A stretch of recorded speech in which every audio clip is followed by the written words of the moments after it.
Assalamualaikum warahmatullahi wabarakatuh. Alhamdulillahirabbil alamin wa bihi nasta'in wa ala mulki waddin. Shalatu wassalamu ala Rasulillah wa ala alihi washabihi wasallam. Segala puji bagi Allah yang telah melimpahkan nikmat kepada kita, baik nikmat iman, nikmat Islam dan juga nikmat sehat, sehingga pada pagi hari ini saya bisa berbagi kepada sahabat RSAW sekalian berkaitan dengan nikmat iman. Nikmat iman merupakan nikmat yang paling besar yang Allah berikan kepada kita. Dengan adanya iman ini Allah senantiasa memberikan sebuah kenikmatan kepada kita sehingga kita mampu merasakan betapa besarnya kenikmatan yang Allah berikan kepada kita. Salah satu bentuk nikmat iman yang bisa kita rasakan adalah iman kepada Allah Subhanahu wa taala. Karena dengan adanya iman kepada Allah, Allah juga menyampaikan dalam Quran surat Al-Anbiya 25, "Wa ma arsalna min qablika min rasulin illa nuhin ilaihi annahu la ilaha illa ana fa'budun." Dan kami tidak mengutus seorang rasul sebelum engkau, melainkan kami wahyukan kepadanya bahwa tidak ada Tuhan yang berhak disembah selain Allah. Maka sembahlah Allah. Dengan adanya nikmat iman kepada Allah ini, kita senantiasa mempercayai bahwa Allah lah yang menciptakan segala alam dan isinya. Allah lah yang mengkehendaki apa yang akan terjadi pada alam dan isinya. Sehingga implementasi ketika kita mengamalkan iman kepada Allah, maka kita akan senantiasa mensyukuri atas segala nikmat yang Allah berikan kepada kita. Nikmat yang kedua adalah nikmat iman kepada malaikat-malaikat Allah. Dengan adanya nikmat kepada malaikat Allah ini, Allah juga menyampaikan dalam Quran surat At-Tariq berbunyi in kullu nafsin lamma 'alaiha hafid, bahwasanya setiap orang pasti ada penjaganya. Dengan nikmat iman kepada malaikat ini, kita senantiasa merasa diawasi oleh malaikat-malaikat Allah, yaitu malaikat Raqib dan juga malaikat Atid, yang senantiasa mencatat amal kebaikan dan juga mencatat amal-amal keburukan kita. Dengan hal ini, maka kita akan senantiasa mawas diri, bahwasanya setiap aktivitas yang kita lakukan diawasi oleh malaikat-malaikat Allah. Dengan hal ini kita akan senantiasa menjaga aktivitas-aktivitas yang kita lakukan. Kemudian yang ketiga, kaitannya dengan iman kepada kitab-kitab Allah. Dengan adanya iman kepada kitab Allah ini, Allah juga menyampaikan dalam surat Al-Maidah ayat 48, yang berarti kami telah menurunkan kitab suci Al-Quran kepadamu Nabi Muhammad dengan kebenaran sebagai pembenar kitab-kitab yang diturunkan sebelumnya. Dan sebagai penjaganya, maka putuskanlah perkara mereka menurut aturan yang diturunkan Allah. Dan janganlah engkau mengikuti hawa nafsu dengan kebenaran yang telah datang kepadamu. Untuk setiap umat di antara kamu, kami berikan aturan dan jalan yang terang. Seandainya Allah menghendaki, niscaya Dia menjadikanmu satu umat saja. Akan tetapi Allah hendak mengujimu tentang karunia yang telah dianugerahkan kepadamu. Maka berlomba-lombalah dengan berbuat kebaikan. Hanya kepada Allah kamu semua kembali. Lalu Dia memberitahukan kepadamu apa yang selama ini kamu perselisihkan.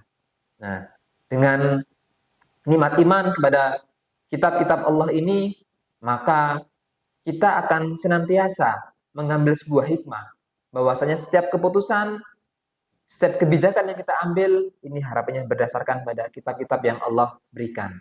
Karena di kitab-kitab Allah ini, segala sumber itu Allah berikan semuanya.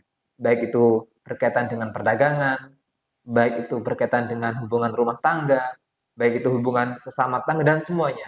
Allah atur semua dalam kitab-kitab Allah. Kemudian nikmat yang berikutnya, kaitannya dengan nikmat iman, yaitu nikmat iman kepada Rasul-Rasul Allah. Di sini juga Allah menyampaikan dalam surat Al-Baqarah, yang berarti bahwasanya Rasul beriman pada Al-Quran yang diturunkan kepadanya dari Tuhannya.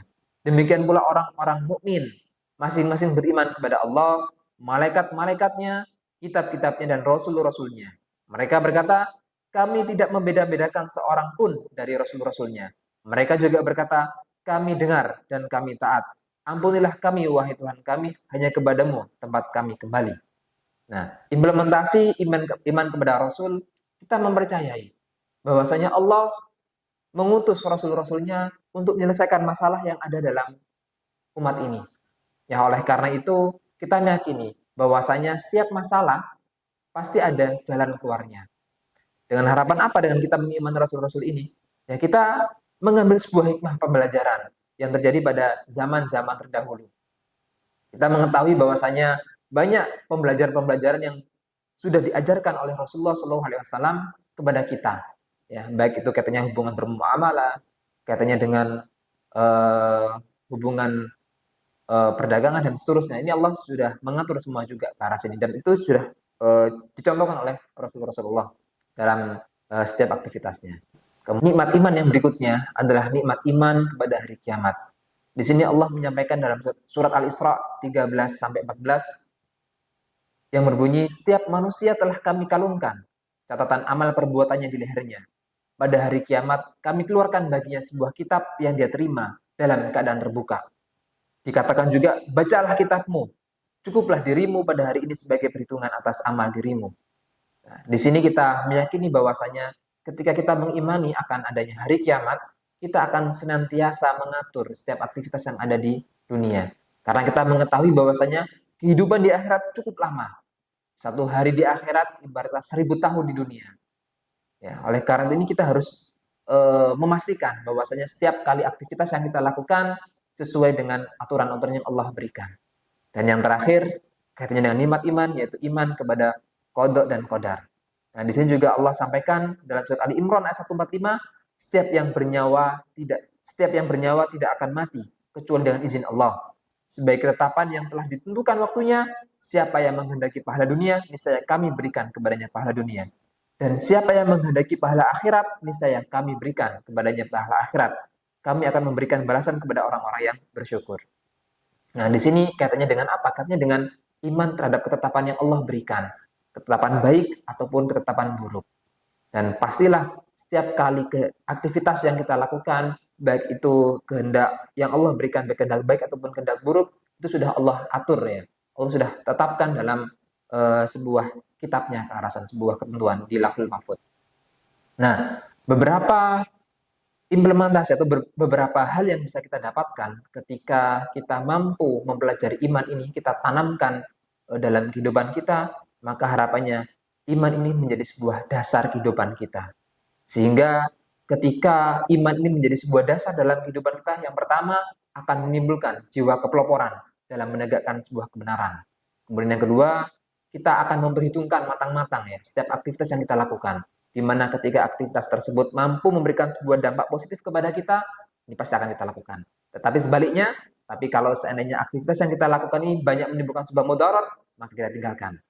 Dan yang terakhir, kaitannya dengan jalan hidup kita adalah tidak merasa puas dalam berbuat kebaikan. Sampai kapan? Sampai Allah dan Rasulnya yang memuji kita, bahwasanya kita sudah selesai. Artinya apa? Kita sudah diambil nyawanya oleh Allah Subhanahu wa Ta'ala. Dan juga ini beberapa contoh yang mungkin bisa kita perhatikan bersama kaitannya dengan perjuangan sahabat-sahabat Rasul dalam mempertahankan akidah. Utamanya adalah ketika iman itu sudah menancap dalam dada seorang Muslim, maka iman itulah yang akan menguatkannya. Salah satu contoh mungkin yang saya ambil di sini kaitannya dengan sahabat Bilal bin Rabah.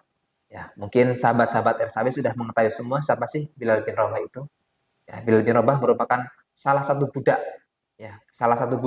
di zaman Rasulullah SAW, di mana kita mengetahui bahwasanya budak itu tidak ada apa-apanya. Ya. Kemudian ketika Bilal bin Rabah mengucapkan syahadat, asyhadu an la ilaha illallah wa asyhadu anna Muhammadar Rasulullah, Bilal disiksa oleh majikannya. Dengan siksaan yang diberikan oleh majikannya ini, harapannya Bilal kembali lagi kepada agamanya. Namun dengan iman yang sudah menancap dalam diri Bilal ini, Bilal mampu mempertahankan akidahnya. Ya, Bilal mampu mempertahankan kekuatan imannya. Nah, sehingga Bilal tetap mempertahankannya. Sampai akhirnya Bilal dibebaskan oleh sahabat Rasulullah SAW, yaitu Abu Bakar Siddiq dalam sebuah kisahnya. Sehingga ini menjadi salah satu contoh bersama bahwasanya ketika iman sudah menancap dalam diri kita, apapun kondisi yang terjadi dalam diri kita, sisaan yang mungkin terjadi dalam diri kita, itu tidak apa-apanya selain ridha dari Allah Subhanahu wa Ta'ala. Terima kasih. Assalamualaikum warahmatullahi wabarakatuh.